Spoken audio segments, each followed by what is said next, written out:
হবে। যে নিজেকে বিশ্বাস করতে পারে সে স্বপ্ন পূরণ করতে পারে। একটা ছোট্ট গল্প বলি। একদম একদম।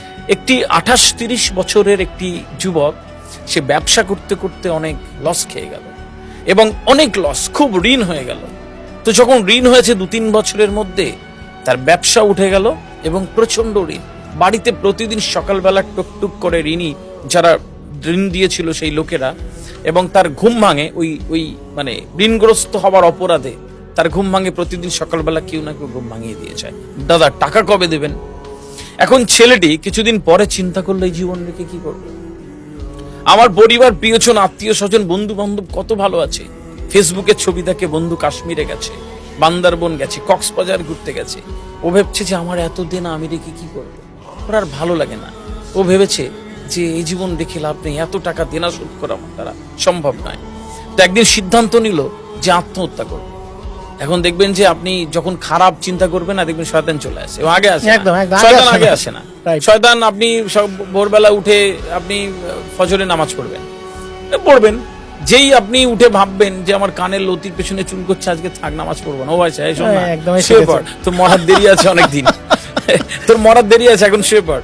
তো স্বাভাবিকভাবে আপনার মনে হবে থাক আজকে শুয়ে পড়ি। ঠিক এরকম ভাবে ও যখনই চিন্তা করলো আত্মহত্যা করবো, শয়তান এসে যায়, আরে মর, তোর কি হবে, এই জীবনটাকে কি হবে, দেখ ওরা কত ভালো আছে, তুই কি করছিস সেখানে, এরকম ভাবে। ও একদিন সিদ্ধান্ত নিলে মরে যাবে। একটা সুন্দর লেটার লিখে, সুইসাইড নোট লিখে ও সকালবেলা বেরিয়ে পড়েছে। হাঁটতে হাঁটতে হাঁটতে হাঁটতে হাঁটতে হাঁটতে একটা বড় একটা ব্রিজ আছে, অনেক চড় একটা ব্রিজ, লম্বা ব্রিজ, ওখানে চলে এলো। আর নদী আছে নিচে, অনেক উঁচু, গভীর খুব। এখন ও ওই রেলিং ধরে হাঁটছে, মাঝখানে গিয়ে ও লাফ মারবে। এখন ও ধরে ধরে যেতে যেতে একদম রেলিং এর ঠিক ওই মাঝখানে, নদীর মাঝখানে, ব্রিজের মাঝখানে গিয়ে ও ব্রিজের উপরে উঠে গেল।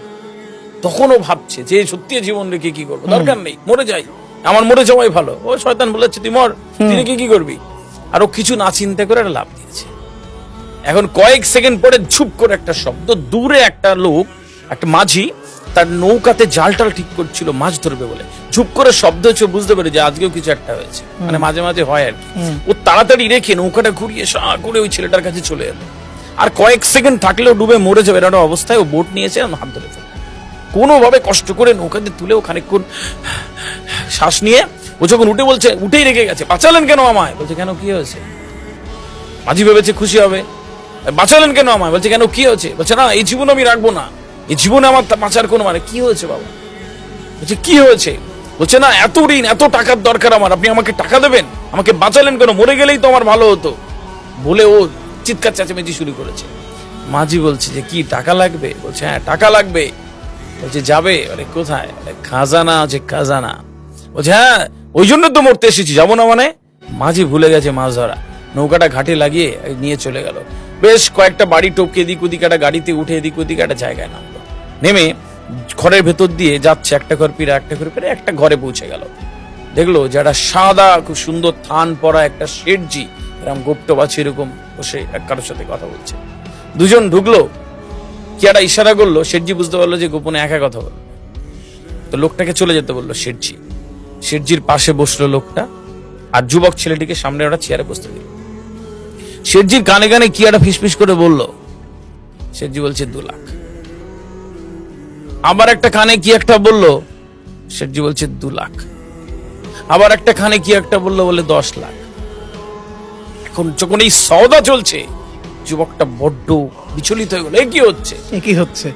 তো খুব চালাকি করে বলছে একটু দরকার আছে, আপনি একটু বাইরে আসবেন। মাঝিকে বলছে কেন, বলছে আসুন না একটু। বাইরে বেরিয়ে গেল। মাঝি এসে বলছে কি হয়েছে, বলছে কি বলছেন। শেঠজি দুরিয়ে বলছে 2 লাখ, কি সওদা করছেন। বলছে 2 লাখ মানে তোমার একটা কিডনি। বলছে আর 2 লাখ মানে, বলছে আর 2 লাখ মানে তোমার একটা কিডনি। 10 লাখ মানে, বলে তোমার হার্ট। বলে কি পাগল হয়েছেন নাকি, 2 লাখ 10 লাখ এসব দিলে আমি বেঁচে থাকবো নাকি, আমি তো মরে যাবো। ও পালিয়ে যাচ্ছে, শেঠজি হাত ধরে বলছে পালাচ্ছ কোথায়, মরতেই তো এসেছিলে, ফ্রিতে মরবে কেন, এগুলো দিয়ে মরো। ওই টাকা পয়সা দিয়ে ঋণগ্রস্ত লোকে ঋণগুলো মিটিয়ে মরো না, তাতে শান্তি পাবে, চলো। বলছে না ছেড়ে দিন আমার। বলে মানে, বলছে এই মস্তিষ্ক, এই হার্ট, এই কিডনি, এই লাংস, এই ফুসফুস, এর আমি একটা বড় সওদা করেছি, তোমাকে 50 লাখ দিয়ে দেবো, চাও দিয়ে দাও, আমারও কিছু থাকুক। বলছে এর বেশি আমি দিতে পারবো না, আমারও তো ব্যাপার আছে, 50 লাখ প্লিজ, নিয়ে চলে যাও, আর ফ্রিতে মরবা কেন। যুবকটি লোকটার হাতটা ছেড়ে দৌড়চ্ছে আর ভাবছে আমার এত দাম, আমার কিডনি, আমারে 50 লাখ, আমার দেনাই তো 10 লাখ টাকা। অবাক হয়ে গেল, ও চলে গেল এবং নতুন করে জীবন শুরু করলো যে আমার দাম এত, আমিও পারি। এবং ঘুরে দাঁড়িয়েছে একটা মানুষ। अगर किसी चीज को सच्चे दिल से चाहो तो पूरी कायनात उसकी मिलाने की साजिश में लग जाती है। মন থেকে কিছু চাইলে মিলে যায়। স্বপ্ন দেখতে হয়, নিজেকে বিশ্বাস করতে হয়, আর এই বিশ্বাস একদিন মঞ্জিলে পৌঁছে দেয়। যারা মঞ্জিল দেখতে পায় তারা ঠিক মঞ্জিলে পৌঁছে যায়। একদম একদম। চাওয়াটা যদি সুনিপুণ হয়, পাওয়াটা সুনিশ্চিত হয়েছে। আমাদের চাওয়ার মধ্যে সমস্যা আছে। একদম।